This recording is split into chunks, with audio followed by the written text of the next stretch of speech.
మీకు తెలుసు మీ ఊర్లో ఏదో విందా పెద్దలు మాట్లాడి చెప్పారు, అనుచ మాట్లాడి తెలియదు చెప్పింది. ఊర్లో ఏది రైతు వచ్చి పండిది మన దగ్గర మొక్కజొన్నలు పండిస్తున్నాం. మొక్కజొన్న ధర ఉందా?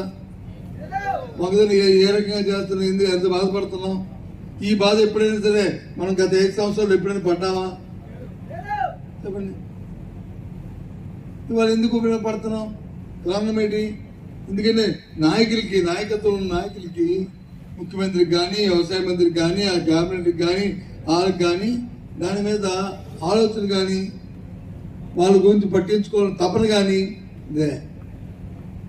ఎందుకంటే చంద్రబాబు నాయుడు గారికి ఆలోచన ఎప్పుడు కూడా వ్యవసాయం శుద్ధదండగా, వ్యవసాయం అది చేయడం వేస్ట్, వ్యవసాయం పక్కన పెట్టుకుంటే కరెక్టు అనే నానండి.